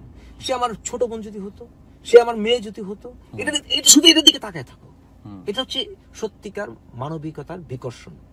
এটা না করে তুমি বলো তুমি কিভাবে আয়েশা মোহাম্মদের বউ ছিল, আয়েশার সাথে মোহাম্মদ 9 বছরের বাচ্চা সাথে 53 বছর বয়সে সেক্স করছে, যখন তুমি এটা তুমি অ্যাকসেপ্ট করে নেবা মাথায়, তখন তুমি কিন্তু এই মেয়েটাকে সেক্স করে টর্চার করা হচ্ছে, তুমি কিন্তু এটা কিন্তু মানতে পারবা না, এটা তুমি খেলতে পারবা না, এটা ভাবতে পারবা না, কারণ তোমাকে ওইটা বাধা দিবে তো যে এটা যায় তো করা, আগে করা হচ্ছে এটা কিন্তু হিন্দু শাস্ত্রে নাই, খ্রিস্টানতে নাই, বাইবেলে নাই আছে। ও প্লিজ। সুতরাং এই যে এগুলি না করে আমাদের বর্তমান প্রজন্মের উচিত বর্তমান দিনের সাধকদের সঙ্গে সংস্পর্শে যাওয়া, মুর্শিদের সাথে সংস্পর্শে যাওয়া, তাদের লেখাপড়া। তুমি চুরির বিদ্যা চুরি করলে হাত কেটে ফেলামো, মোহাম্মদ তার নিজেরও মেয়েরও মাফ করবে না বলছিল, তাহলে কথা হচ্ছে লা মিজারা পড়ো, সাহিত্য পড়ো, বাবার দুঃখ পড়ো, দেখো। আমি তোমার জানো যে আমার সেকেন্ড বাচ্চাটাকে আমি দেখতে পারি না, অনেক দেখতে দিচ্ছে না, যেহেতু আমি ইসলাম ত্যাগ করেছি। আমার এক বন্ধু আছে টার্কি, সে খুব লিবারাল মাইন্ডেড, সে লয়ার, পিএইচডি, নামাজি, আমার স্টিল খুব ভালোবাসে, এখনো আমার সঙ্গে যোগাযোগ আছে। তার সঙ্গে আমার এই বিষয়ে উন্মুক্ত বিতর্ক হয়। একবার পোস্টে একবার বলেছিলাম, সে যখন ইংল্যান্ডে ছিল, সে প্রফেসর আবার, তো সে আমাকে জিজ্ঞেস করছে যে তোমার ছেলেটা কেমন আছে। আমি বললাম যাই না, কারণ আমার সাথে 8 মাস ধরে কোনো যোগাযোগ নেই। সে আমাকে বলতেছে খুবই দুঃখজনক ব্যাপারটা। আমার দুঃখজনক বলো কেন? মোহাম্মদ তো নিজের মেয়েকে তার স্বামীকে ধরতে দেয়নি যতক্ষণ সে মুসলিম না হয়েছে। এটা কি লাজবাব, রাইট? আমি ওদিন একটা সিনেমা দেখছি, সিনেমা দেখে নামার সময় সিনেমাটার লাস্ট মুহূর্তে কতগুলো বাচ্চা সেখানে সিনেমা দেখাচ্ছে, ড্রাম বাজাচ্ছে। আমি কিন্তু সিঁড়ি দিয়ে নেমে যাচ্ছি, নাম উঠে গেছে, সিনেমা শেষ হয়ে যাচ্ছে, তো নাম উঠে যাচ্ছে, তখন কিন্তু আমি দাঁড়াই গেছি। কারণ কি জানো, ওখানে একটা বাচ্চা আমার ছোট ছেলেটার মতো দেখতে। আমার কুকুর ফ্রেড, সে যখন মাঠে আমার সাথে খেলে, কোনো বাচ্চা আমার ছোট ছেলের সামনে বাচ্চা দেখলে সে দাঁড়ায় যায়। কারণ কি জানো, সে আমার ছেলেকে মিস করে। একটা কুকুরের মায়া হচ্ছে, কিন্তু ধর্মের কারণে আমার স্ট্রেঞ্জ ওয়াইফ মানে তার সন্তানের বাপের প্রতি মায়া হচ্ছে না। Do you understand? এবং এটা কার কারণে? ধর্মের কারণে। এটা কেন হচ্ছে? কারণ সে ভাবে না, কারণ তার ধর্মে এই শিক্ষাটা নাই, রাইট? সুতরাং ইবাদত করে তো আমার টাইম ওয়েস্ট ছাড়া কিচ্ছু নাই। এটা তো ব্যক্তিগত উদাহরণ। বরঞ্চ পৃথিবীকে ভালোবাসলে, পৃথিবী চিন্তা করলে, যদি পরকালে কোনো সৃষ্টিকর্তা থেকেও থাকে, যে হিন্দু, মুসলিম, খ্রিস্টান, বৌদ্ধ, নাস্তিক, আস্তিক আলাদা করছে না, পৃথিবীর নীল আকাশ দেখতে, খাবারের পানি স্বাদ নিতে, সে তো আমাকে ভালোবাসার কথা। সেটাই তার খায়া দেয়া কাজ নাই যে পৃথিবীতে স্কিজোফ্রেনিক গডের মতো, যে বাইবেলে জেনেসিস চ্যাপ্টার আছে, খোদা পাদও দেয়, সে হাটে যখন থাম করে আওয়াজ হয়, তপ করে আওয়াজ হয়, হার্পের মতো তার পাদের হার্প বুঝো, এক ধরনের যন্ত্র, বাদ্যযন্ত্র, এরকম আওয়াজ হয়। সে আবার সিজন আছে বেহেশতে, আবার জান্নাতে, আবার মানে ওই খ্রিস্টান বাইবেল তার ওখানে বসে থাকে। হ্যাঁ, সে আবার খুঁজে, এই আদম গেল কই, হাওয়া গেল কই, আরে সে খুঁজবে কেন? সুতরাং এই যখন গডের অবস্থা, সেই স্কিজোফ্রেনিক গড সমস্ত মানুষের জ্বালায়া পোড়ায়া 6000 বছর, আর বলে 6000 বছর পৃথিবী জ্বালায়া পোড়ায়, শেষ পর্যন্ত চিন্তা করলো আমার ছেলের মাইরা আমি পৃথিবীকে মুক্ত করবো। What is this? আমার এতদিন পৃথিবীকে জ্বালানোর পরে আমি শেষ নবীরে পাঠালাম সেই দিন, মানে আল্লাহ টেস্ট গ্রাউন্ড, টেস্ট করতে শেষ পর্যন্ত করলো, মানে ছকে বাঁধার মতো। What is this? আবার বলতেছে যে আমি সামাদ, আমার কোনো অভাব নাই। তার অভাব যদি না থাকে, তোমার কাছে কিছু নিয়ে নিলে, কিছু না দিলে, তুমি তো রাগার কথা না, রাইট? তোমার মোবাইলটা নিয়ে গেলাম, তুমি রাখবা, মোবাইল নিয়ে গেল, রাইট? কারণ এটা তোমার এটা কাজে লাগে। তাহলে বলতেছে আমি মানুষকে ইবাদত ছাড়া আর কোনো উদ্দেশ্য সৃষ্টি করিনি, কোরআন শরীফে আল্লাহ বলতে। তাহলে তুমি যদি আমি ইবাদত করো, তুমি তোমার প্রার্থনা করো নিজের ভালোর জন্য, রাইট? আমার কোনো আসা যায় না। তাই যদি হয়ে থাকে, তাহলে তুমি চেতো কেন ইবাদত না করলে? তুমি আমাকে জাহান্নামে চিরতরের জন্য ফালাও কেন? ফানি।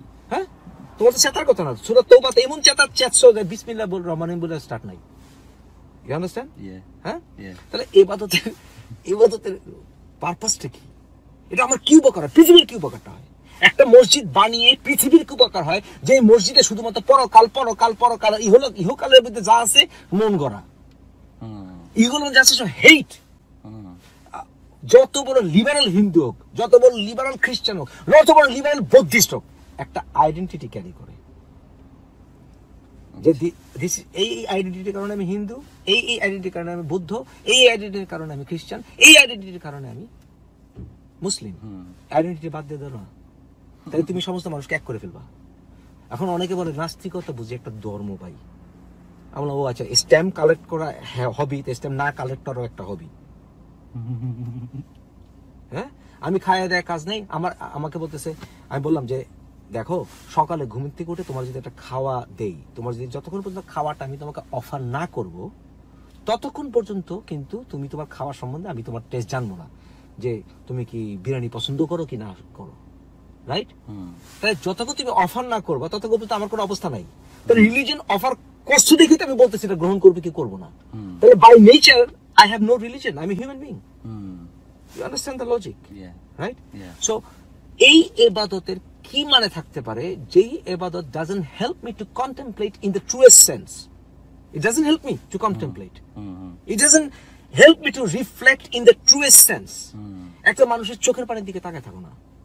একটা মানুষ যখন দুঃখ পায় তার চোখের পানির দিকে তাকায় থাকো, তোমার মানবিকতা উৎকর্ষিত হবে। সেটাই। বর্তমান পৃথিবীতে 1400 বছর আগের দৃষ্টি বা 2000 বছর বা 2500 4000 বছর আগের দৃষ্টি দিয়ে, মানুষের দৃষ্টি দিয়ে, বিবেক দিয়ে তুমি যদি বর্তমান পৃথিবীকে এত কমপ্লেক্স, যেখানে আজকে মোবাইল ফোন এখানে সেট করে আমি কথা বলতেছি, তুমি কথা বলতেছো, রাইট? এখন 1400 বছর আগে যদি কাউকে বলা হইতো জানো একটা মেশিন আসবে, যে মেশিনের একটা সফটওয়্যার, কোন সফটওয়্যার কি ওটাতে এই অ্যাপস, এই নাম, এই ইমেল, আবার ইমেল করতে হলে আমার এইভাবে রেজিস্টার করতে হবে, এটা আবার এইভাবে আমার এটা করতে হবে, সে কবে যে পাগল, কারণ এত কমপ্লিকেটেড ভিতরে চিন্তা করতে পারবে না। না, আপনাকে আরেকটা জিনিস আমি বলি, সেটা হলো এই যে অনেকে দাবি করে আপনার কোরআনে কি যেন আছে, বিগ ব্যাং কোরআনে পাওয়া গেছে। এখন বিগ ব্যাং হলো এমন একটা থিওরি, এটারও কিন্তু কোনো গ্যারান্টি নাই।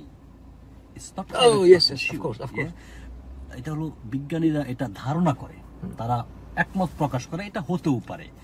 এখন যারা কোরআনের ভিতর বিগ ব্যাং থিওরি খুঁজে পাইছে এরা তো খুব গর্বিত, যদিও এটা সত্য না, খুব গর্বিত। কিন্তু কিছুদিন পর, সাপোজ 10 বছর পর বা 20 বছর পর যখন এটা চেঞ্জ হয়ে যাবে, না এটা তো ভুল ছিল, তখন এরা কি বলবে? তখন এরা বলবে, আবার এটাই বলবে, না না না এরকম তো কোনো কথা নাই, তুমি দেখছো, তুমি পাইছো না, আরে এগুলা মানুষ না বুঝে বলছিল তখন। ইমাম গাজ্জালি এর জন্য বিজ্ঞান আর ধর্মকে মিলাইতে ভাবেছে, কারণ বিজ্ঞানের সঙ্গে ধরা খেলে তো ধর্ম টিকবে না, না কোনোভাবে মিলবে না। বলছে না অঙ্ক হইতেছে ওয়ার্ক অফ দ্য ডেভিল, এটা বলে তো ইমাম গাজ্জালি 12টা বাজাই দিছে মুসলমান সমাজের। কারণ জানে, এবং এখন বলে না বেশি যায় না তুমি নাস্তিক হও, বেশি প্রশ্ন করো না, আল্লাহ প্রশ্ন করবো আর কেউ প্রশ্ন করবো না। এটার কারণটা কি? কারণ প্রশ্ন করলেই সত্যটা বেড়ে আসবে, আর যে প্রশ্ন করতে দিবে না, he has something to hide, problem আছে তার, কিছু একটা তার দুর্বলতা আছে। এই কথাগুলি মুসল্লি ভাইরা শুনবে, খন্ডাইতে পারবে, তার গালি দিবে, কারণ গালি দেওয়া তাদের ইমানের অঙ্গ। যেমন ধর্ষণ করা ইমানের অঙ্গ, এটা অস্বীকার করার কোনো উপায় নাই। 24 নম্বর সূরা 33 নম্বর আয়াত, কোনো উপায় নেই অস্বীকার করার, রাইট? ধর্ষণ করা ইমানের অঙ্গ, ইসলামের অঙ্গ, বিলিফের অঙ্গ। কোরআন শরীফ যদি বিলিফের অঙ্গ হয়ে থাকে, সুতরাং কোরআন আয়াত বিলিফের অঙ্গ। তুমি দাসীর সঙ্গে সেক্স করতে পারছো, বারবার বলছি, 100 বার বলছি, মারিয়া কিপ্তিকে উপহার হিসেবে নেওয়া হয়েছিল, সব ঠিক আছে, রাইট? তাহলে গালি দেওয়া ইমানের অঙ্গ, আমার কিছু করার নাই। তারা যদি যুক্তিতে কথা বলে, আমাকে বলে আপনারা তো গালি দেন, না গালি দিই না তো, মোহাম্মদকে ধর্ষক বলি, ধর্ষক বলা গালি হয় কিভাবে? ধর্ষককে ধর্ষক বলবো না? তাহলে তো এই পেপারে যত ধর্ষণের ঘটনা আছে সব গালাগালি। তাহলে কি ওই যে রিপোর্টারটা একটা শিশুকে ধর্ষণ করা হয়েছে লেখে রিপোর্ট করছে, তাহলে শিশু সেই রিপোর্টারকে গালি দিছে নাকি? বর্বর বলছি, বর্বরিত ইতিহাসের এভিডেন্স দিয়ে দেখা দিছি, যে কিনানাকে আগুন দিয়ে বুকে জ্বালায় হত্যা করার হুকুম দিয়ে সেই কিনানার ওয়াইফকে যে ধর্ষণ করে, সে কি বর্বরটা তো কি? যে কিনা এক রাতে শত শত ইহুদির গলা কাটে, তুমি এক রাতে এত সামারি জাজমেন্ট তুমি করো কিভাবে? তোমার যদি বিচার করে তাদেরকে হত্যা করতে হয়, তোমার you should take some time. তুমি এক রাতে গলা জব করো কিভাবে, কাটো কিভাবে? এটা বর্বরতা তো কি? যারা তোমাকে হোস্ট করে দাওয়াত করে নিয়ে আসলো, যে ইহুদির খ্রিস্টানরা, সেই ইহুদিদেরকে তুমি ম্যাসাকার করলা, যারা তোমার হোস্ট। তো বর্বরতা না তো কি? এটা অবশ্যই বর্বরতা। তাহলে বর্বর বলে এটাকে আমি গালি দিলাম? আমি তো কুত্তার বাচ্চা খানকির বলা করিনি, সরি ফর মাই ফ্রেঞ্চ, আমি তো বলি নাই। তবে আমাকে গালি দিলে আমি বলবো হ্যাঁ মোহাম্মদ বলে, তাহলে মোহাম্মদের যৌনদাসী ছিল। যৌনদাসীর আরেকটা সত্যিকার বাংলা কি, আমাদের একটা খাস মানে মনে কর ঢাকায় বাংলা কি কয় যৌনদাসীরে? কি কয়? খানকি। খানকি, বেশ্যা। বেশ্যা। তাহলে যদি খানকি হয় তাহলে মারে কি খানকি ছিল? খানকি, সরি, আমি সরি টু সে, আমি বলতে বাধ্য হলাম, কারণ মাকে খানকি বলা হয়। খানকি বেশ্যা যারা, তারা তো তাও ওরা হয় কিছু টাকা পায়, ওরা তো ওইটাও পেত। এক্স্যাক্টলি, আমার মাকে খানকি বলে। আমার মা অথচ আমার সাথে কথাই বলে না, সে মুসল্লি। আমাকে বল তোর মা ছিল খানকি, তুই জানো না? বলে ভাই আমার মা খানকি ছিল না, কোনোদিন ছিল না। আমার বাপে যে আমার মার বিয়ে করছিল এটা প্রমাণিত সত্য। আমি ঢাকা শহরে জন্ম করছি, আমার বার্থ সার্টিফিকেট আছে ইস্কটনে 1966 জন্মগ্রহণ করছি। ওরা এরকমই ভাই, ওরা রাইট কিনা? তাহলে যদি জারজ হয় মোহাম্মদের ছেলে জারজ, এবং মোহাম্মদ নিজে 2.5 বছর পর জন্ম হয়েছে তার বাপে, এটা কি? এটা এভিডেন্স দিতেছে, বারবার তো এভিডেন্স দরকার, আবার বই কিনেন এভিডেন্স দেন, right? So this is what it is. এগুলি কি? আমাকে বলে শালা নাস্তিক, শালা নাস্তিক। আমি বললাম যে প্রথমত আমি নাস্তিক না, আমি হচ্ছে অ্যাপাথেইস্ট, অ্যাগনস্টিক। তারপর যদি হইতাম কোনো আপত্তি নিত, তো অন্তত মানুষ তো ভয় পাবে না শুনলে। আজকে তো পৃথিবীতে মুসলমানদের আপনি একটা জিনিস লক্ষ্য করবেন, ওদের মতে যারা মুসলিম না তারাই নাস্তিক। হ্যাঁ, যারা ইসলামে যারা বিশ্বাস করে না বা খ্রিস্টানে যারা বিশ্বাস করে না তারাই নাস্তিক। আরে আমাকে তো গালি দেয় আমি হিন্দু বলে, অথচ হিন্দু ধর্মকে তো আমি বাস দিই। আমাকে শালা হিন্দু, আমি বলবো না ভাই হলো না, কথা ঠিক না, আমি হিন্দু না। খ্রিস্টানকে বিরুদ্ধে, খ্রিস্টান ধর্মের বিরুদ্ধে আপনি বলেন না, আমি বলি তো, বহুত বলছি, আজকেও বলছি, এই ভিডিওতে বলছি, কিন্তু খ্রিস্টান তো আমার গলা কাটতে চায় না, আমারও তো গলা কাটতে চায় না। তাই আমি এত বদল হবে, আর খ্রিস্টান তো মারা যাচ্ছে। ইউরোপে ডেড, তুমি থাকো ইউরোপে, তুমি আমার সাথে ইউকেতে থাকো, মারা যাচ্ছে না? চার্চে কেউ যায় না? কেউ যায় না। এটা হাসে, সবচেয়ে এডুকেটেড মাসরা হাসে ধর্ম খ্রিস্টানের কথা বলে, হাসে, দে লাফ এট ইউ। দেখো তুমি, আমি রাইট অর রং, দে লাফ এট ইউ, রাইট? শুধুমাত্র যে আনডেভেলপড কান্ট্রিগুলিতে ধর্মগুলি ফ্লারিশ করে, এছাড়া ডেভেলপড কান্ট্রিতে is dyeing out, of course, right? So why should I be bothered? Why should I be bothered about Hinduism? It's a religion of South Asia. Why should I be bothered? It's not a global religion in the truest sense. No. বলতে পারো যে অনেক সংখ্যার জনসংখ্যা, ইতিহাসের জন্য মাঝে মাঝে বলি, তো আমি তো এটা নিয়ে bothered না। এআর রহমানকে তারা তো হত্যা করে নাই, so I'm not bothered. AR Rahman Hindu থেকে মুসলিম হয়েছে। হ্যাঁ, দেখেন এই জিনিসটা আমার হিন্দুদের, যদিও ওই ধর্মটায় অনেক আপনার কুসংস্কার আছে, তবু দেখেন ওরা কিন্তু অনেক সহনশীল। অবশ্যই ওরা অনেক সহনশীল। এআর রহমান যে হিন্দু থেকে মুসলমান হয়ে তার ধর্ম ত্যাগ করার পরেও আপনার সে কতজন জনপ্রিয়, তাকে কেউ হত্যার হুমকি দেয় না, তাকে কেউ বলে না। জাতীয় সঙ্গীত কম্পোজ করছে সে, ওই মিউজিক সম্মানে দিয়ে শহীদ রাখে। বন্দে মাতরম। পৃথিবীর ইতিহাসে কোথাও দেখবেন না একজন মুসলিম তার ধর্ম ত্যাগ করার পর পপুলার হবে তো দূরের কথা, বেঁচে আছে কিনা ওই দেশে এটা পাবেন না। বিশাল প্রশ্ন। আজকে মোশাররফ করিম, এটা মোশাররফ করিম যদি খ্রিস্টান ধর্ম গ্রহণ করতো, কল্লাম কাইটা হাতে ধরাই দিত। যেমন মোহাম্মদকে আবু জেহেলের কলটা কেটে, আবু হাক্কাম তার কল্লা কেটে মোহাম্মদের কোলে যখন দিছে, মোহাম্মদ খুশিতে কি বলছে জানো? 9 নম্বর সূরা 14 নম্বর আয়াত পরে দেখো, যে মুমিনরা যখন অমুসলিমদের সঙ্গে যায় তাকে নির্মম শাস্তি দিয়ে তাকে হত্যা করে, মুমিনদের আত্মা খুশি হয়। এই যে কোনো কথা হইতে পারে? বিবেকে জড়ো, তুমি যদি প্রকৃত বিবেক হও, তাহলে তোমার চরম শত্রুকে তোমার যদি শাস্তি দিতেই হয়, তারপর তার জন্য তোমার আফসোস থাকবে, তাই না? মানুষটা শেষ পর্যন্ত তাকে শাস্তি দিতে বাধ্য হলো। এই ধরনের হায়ার লেভেলের বিবেক তখনকার দিনের মানুষদের তো ছিল না, আমাদের আছে। আমাদের বিবেক কি আরো উৎকর্ষিত হয়েছে না? তাহলে যদি আমাকে 1400 বছর আগে বিবেক দিয়ে আমাকে পৃথিবী দেখতে হয়, তাহলে তো পৃথিবী কখনো শান্তি আসবে না। এখানে মানুষকে যেভাবে সচেতন করা যায় সেটা হলো মানুষকে উদ্বুদ্ধ করতে হবে, বাংলাদেশে যারা আছে তারা যেন বাংলায় কোরআন পড়ে। আল্লাহ সবচেয়ে বড়। তারা যেন বাংলায় কোরআনটা পড়লে আমি মোটামুটি শিওর যে এরা বুঝতে পারবে যেটাকে এখানে কি বলা হয়েছে। এখানে অধিকাংশ মানুষই এগুলোর অর্থ না বুঝে মনে করে যে এটা কি একটা জিনিস, যেন এটার ভিতরে কি যেন একটা এমন আতঙ্কে থাকে। ওই আরবি শব্দগুলো যখন বলা হয় এরকম একটা আতঙ্কিত অবস্থায় থাকে, যেন এটার অর্থ জানলেও পাপ হবে, এরকম একটা আতঙ্কিত অবস্থায় থাকে। এদের উচিত যে তুমি বাংলায় পড়ো, দেখো এখানে কি বার্তাটা দেওয়া হয়েছে। এই বার্তাটা জানার পরে এরা তো এমনি বেগে যাবে। কোনো একটা মা বা বাবা যখন তাদের সন্তানদের কোরআনের তেলাওয়াত শুনে বিমুক্ত হয়ে যায়, তাদের উচিত তাদের সন্তানকে ডেকে সামনে বলা, বাবা ঠিক আছে একটা কাজ করো, এই সূরাটা তুমি যে আজকে তেলাওয়াত করলা তুমি এটা বাংলায় সুন্দর করে আবৃত্তি করো, আমাদেরকে শোনাও। বাপ মা কিছুদিন করার পর কি থাম থাম থাম, কি বলতেছিস এগুলা? কি বলতেছিস সেগুলা? হ্যাঁ, যুদ্ধবন্দী নারী তোমাদের জন্য হালাল, এই চুপ থাম বেয়াদব। হ্যাঁ